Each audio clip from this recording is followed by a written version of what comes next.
My name is Cecilia Palmeiro. I am a doctor of philosophy by Princeton University. I am a professor of gender studies and cultural studies at NYU in Buenos Aires, New York University in Buenos Aires, and at National University of 3 de Febrero, also in Buenos Aires. Since 2015, I am a member of the Ni Una Menos collective, feminist collective in Argentina. And also I, together with Fernanda Laguna, I curate the Feminist Archive, an exhibition, High on the Tide, Diary of a Feminist Revolution.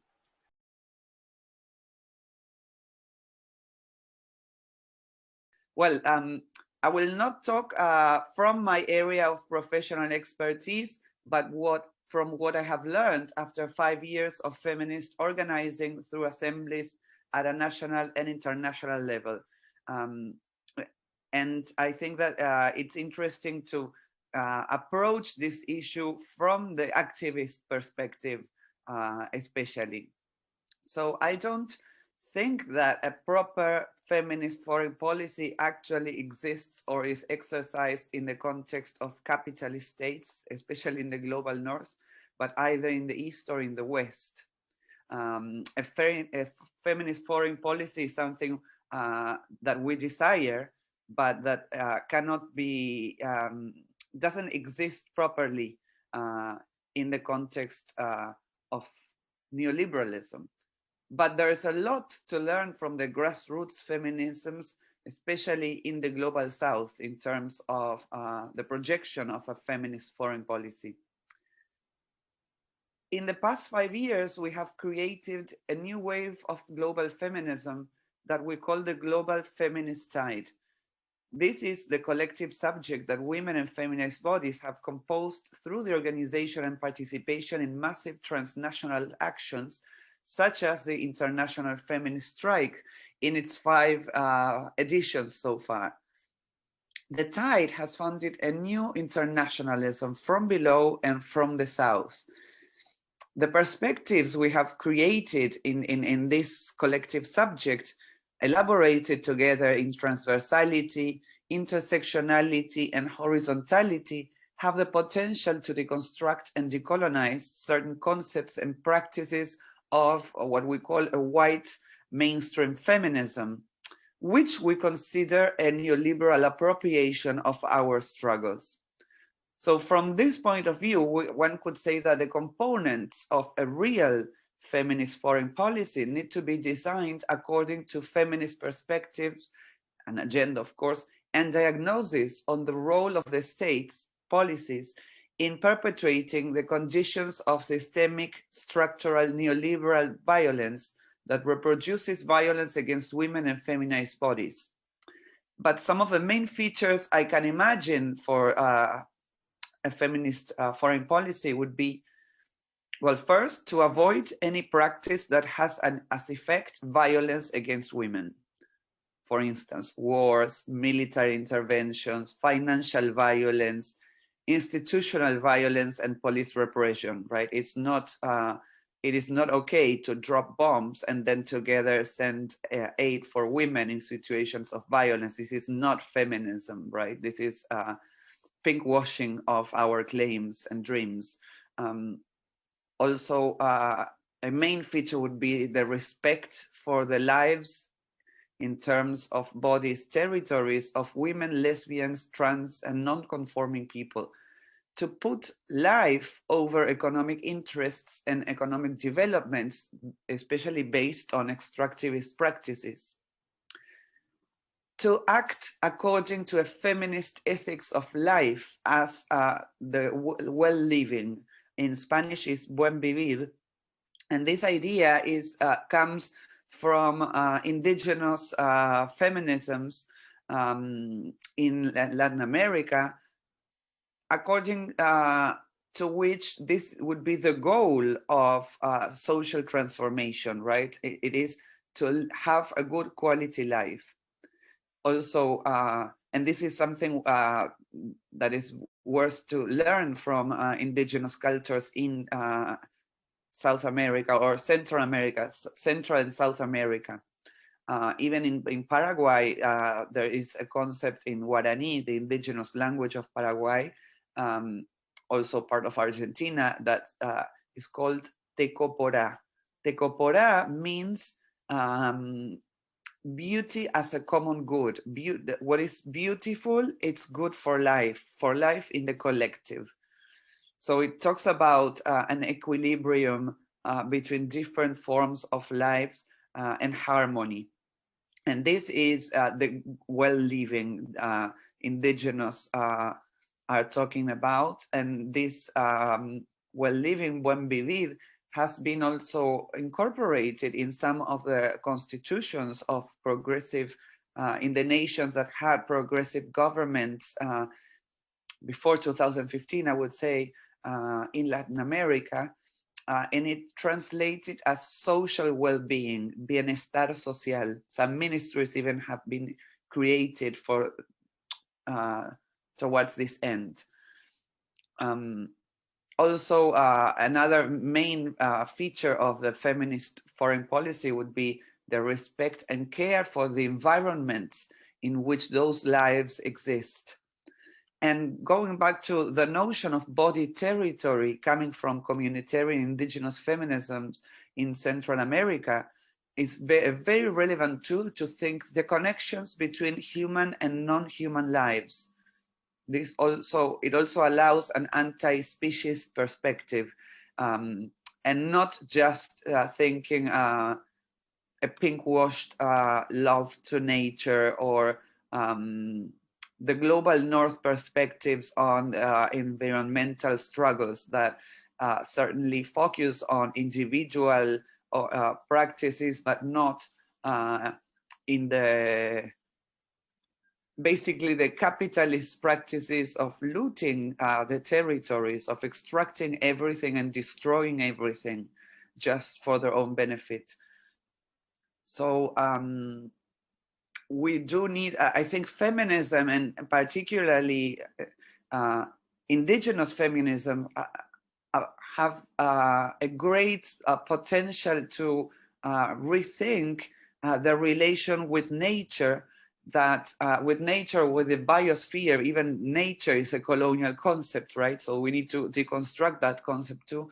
From the perspective of the continuity of life that is now threatened in the whole planet. The idea of body territory explains that human life cannot be abstracted from its environment, but the continuity of human life depends also on the continuity of other forms of life, non-human lives. And this is why we need to place them at the same level of urgency. We cannot, feminist foreign policy needs to focus on the preservation of the biosphere, of life in the biosphere, not just humans, right? And in order for women to be alive, as we say in Ni Una Menos, vivas nos queremos, we want ourselves alive. In order for us to be alive, we need a live biosphere surrounding us. We need water, we need the environment not to be polluted, we need plants, we need the animals, we need the entire environment. And what cannot be, our lives cannot be abstracted from those environments. And this is why the indigenous women leaders consider themselves the defenders of the environment, the guardians of the environment. And this is why they talk about defending bodies and territories at the same time, because you cannot defend the life of women without defending the territory in which these lives exist. So another feature would be the protection of, well, human rights in general, but also the rights of the environment, and the protection of labor rights and protection of labor conditions of women and feminized bodies. especially taking into account the feminization of poverty, then it would be essential to refuse to make exploitative and extractivist arrangements abroad for a feminist foreign policy. The feminist perspective transcends national borders. So what is unacceptable within the national borders, I think of Sweden, for instance, implementing a foreign policy, a feminist foreign policy, and thinking, well, what they find unacceptable in Sweden, maybe they find acceptable, I don't know, in the global South countries. So would be unfair and wouldn't be a real feminist policy.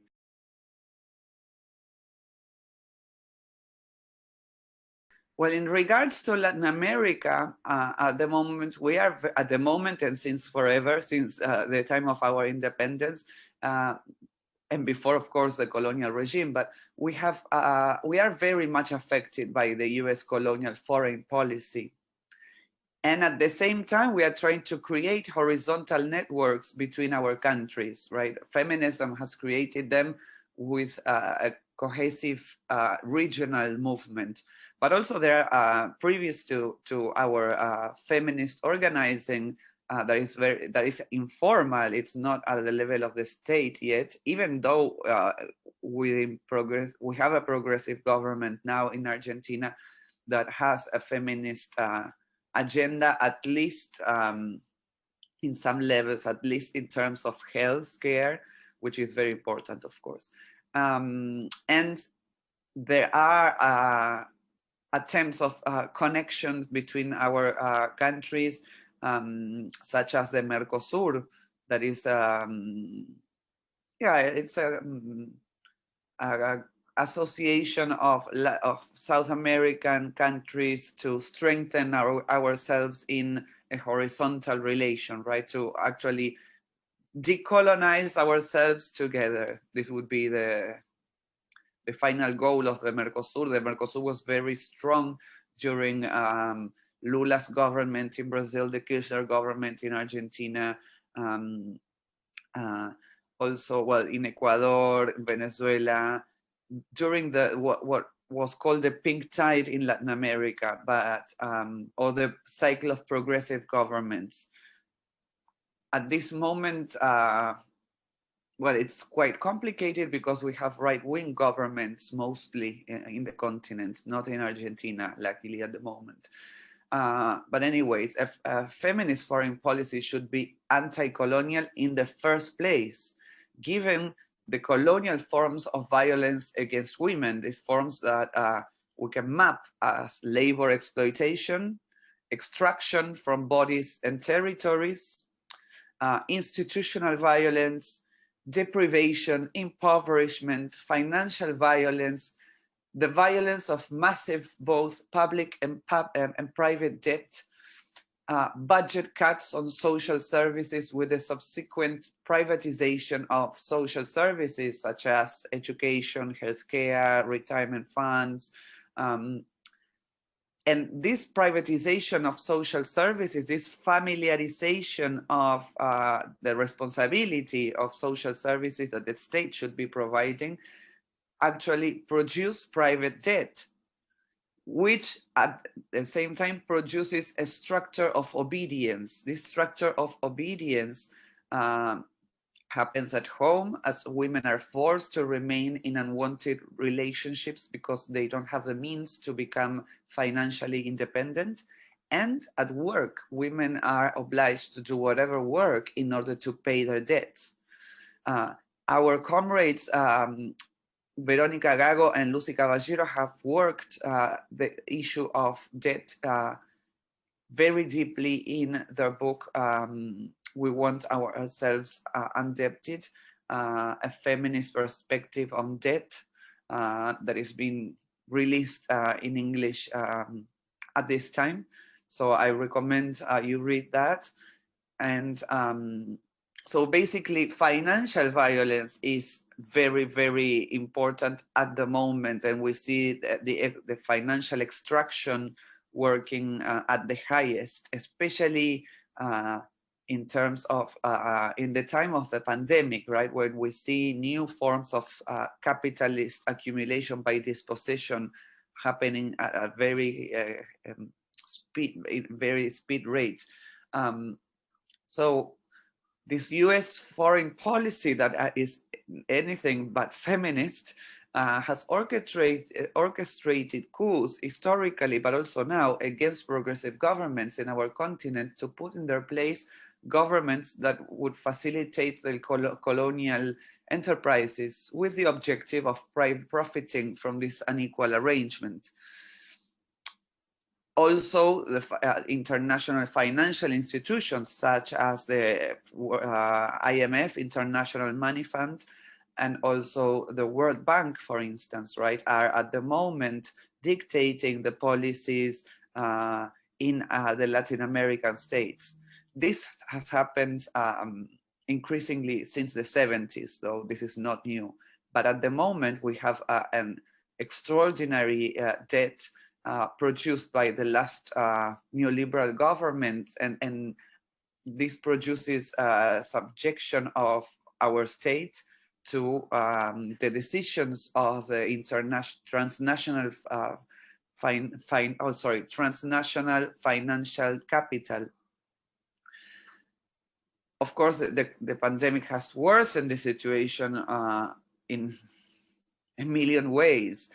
And as we speak, there's a violent counteroffensive to our protests and claims at a continental level.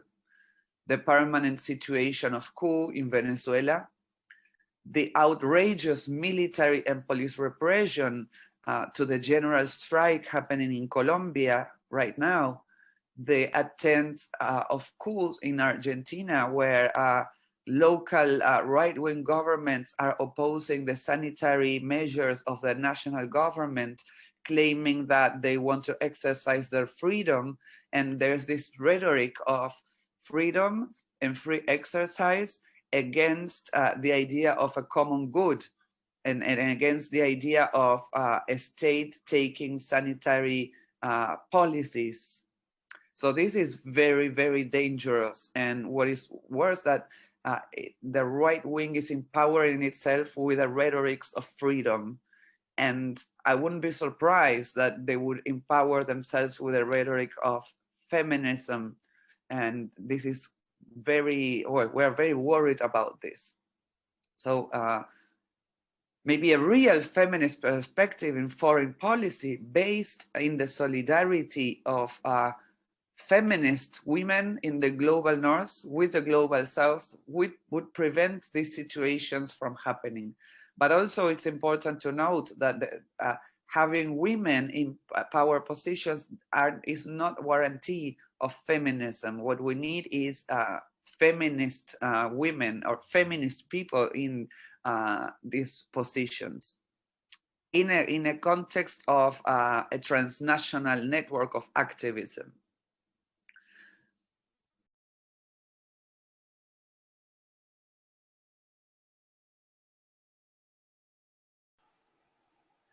Well, I think that feminist perspectives and diagnosis of a neoliberal violence will be the starting point for a reworking of the extant statecraft, as it provides critical views on the whole capitalist system and the international division of labor. That this is also a key element in a feminist foreign policy. We need to acknowledge the inequality and the colonial arrangements that supposes international division of labor, right?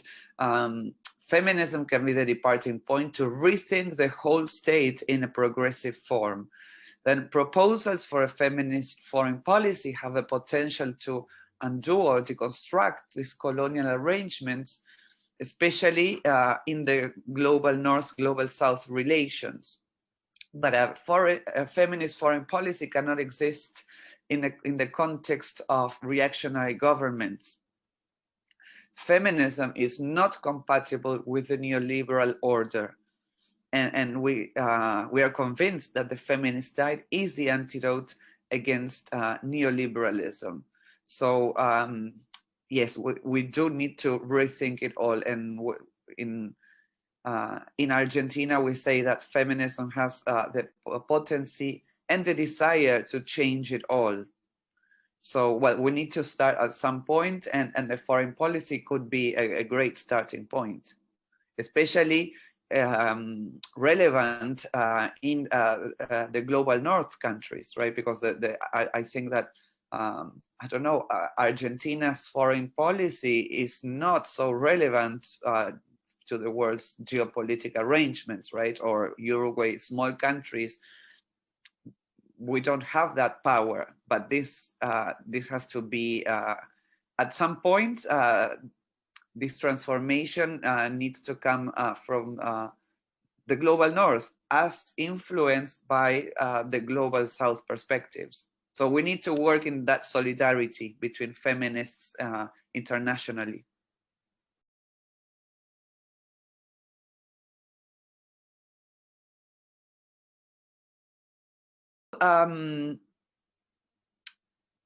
We need to decolonize everything, right? Decolonizing feminist foreign policy would be a consequence, I think, of, well, decolonizing feminism in the first place, especially white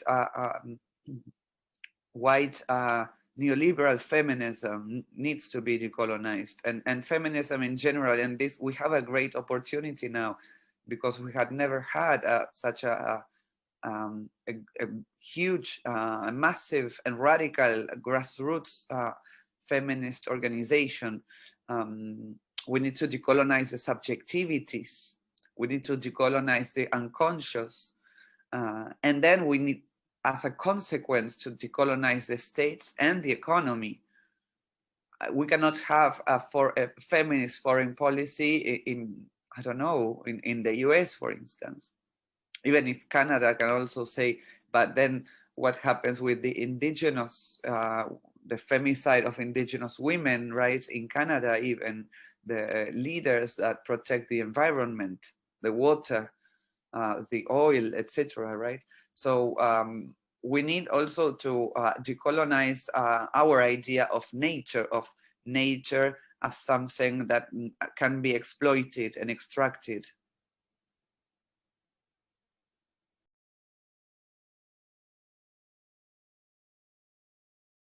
Well, I really like your idea of gender security. This is very new to me, because the discourses about security are, well, very much loaded with military and police meaning, right? Security is something that will be granted through military and police violence. So also there is the discourse of the doctrine of national security that was the military excuse to perpetuate a genocide in the 70s during the wave of military dictatorships in our continent. We do talk about food insecurity, for instance. Feminism is trying to undo this idea of security, right? We can either shift it to safety in order to be to think security in terms of the preservation of life, but always consider that when we say life, we are not talking about the pro-life movement, right? We need to the discourse of life is ours, right? We are life, they are death. So we talk about food insecurity, for instance, and we talk about health insecurity. But it would be interesting to talk about security, in terms of safety, and not in terms of the well-being of a few guaranteed by violence against the majorities, because this is the effect of the rhetorics of security in Latin America. So I think the priority for a feminist foreign policy would be the preservation of life in all its forms, because the lives of women cannot exist without certain conditions. it's not just by our husbands at home, but we are threatened by poisoned water, by agrochemicals, by the violence of financial extraction, by real estate speculation that threaten to take our homes, by the regulation, the so-called regulation of the markets that tend to dispossess us in order for a few to accumulate out of our poverty, our impoverishment. So the life, it is not just that the life of women depend on financial aid just to get out of a situation of violence, but we are in a permanent situation of violence, and violence coming not just from men, but from what men have done with the world, with the men's order in the world, which is colonial, capitalist, and patriarchal.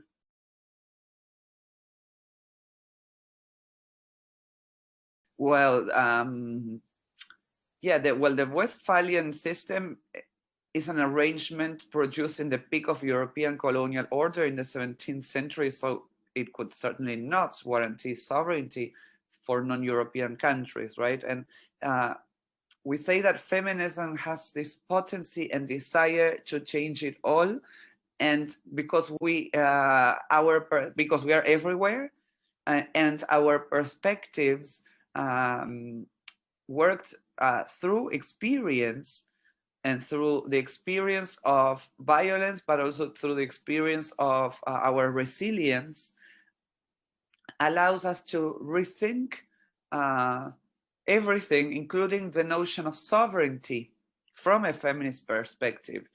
For instance, we talk about food sovereignty, health sovereignty, and these ideas are now becoming popular through this massive grassroots, from mouth to mouth, from assembly to assembly. We don't need to be experts in order to identify the causes of the violence against us. What feminism has done is to make available these ideas in a way that everybody can understand them, because everybody can understand that their food is poisoned, for instance, and that they have no sovereignty over their bodies or over their territories. Any woman can understand this. So how do we get to where we want to be? Well, by radicalizing democracy, by strengthening the social and the political spaces of debate and social transformation, by giving back the power to the people. And this is democracy, right? Democracy is not just voting. Democracy is access to the well-living.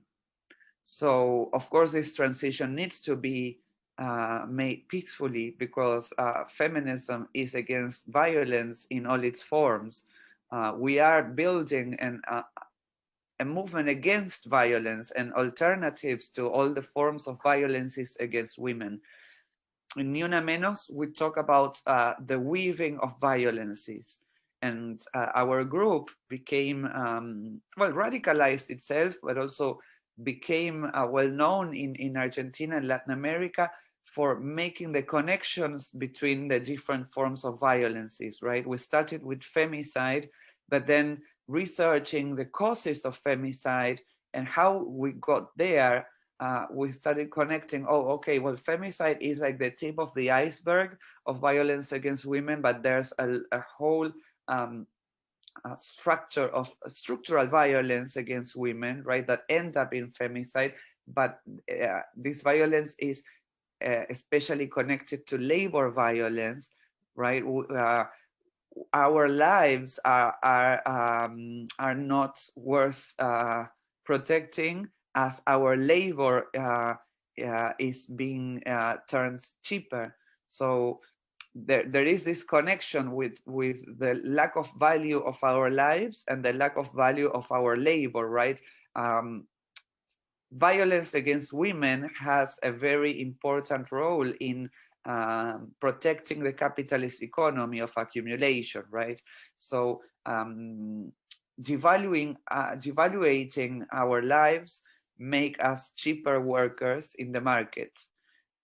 Also, the financial violence exercised upon us is functional to the logics of accumulation of the transnational financial capital. So for us, it's very important to connect all these forms of violence and not just think violence against women as something isolated from the economic conditions of those violences. So this perspective, I think it would be central, because we will never achieve a feminist foreign policy without transforming the conditions that produce violence against us. And we do have our diagnosis as critical arms to transform, to transform the states and to transform the economy.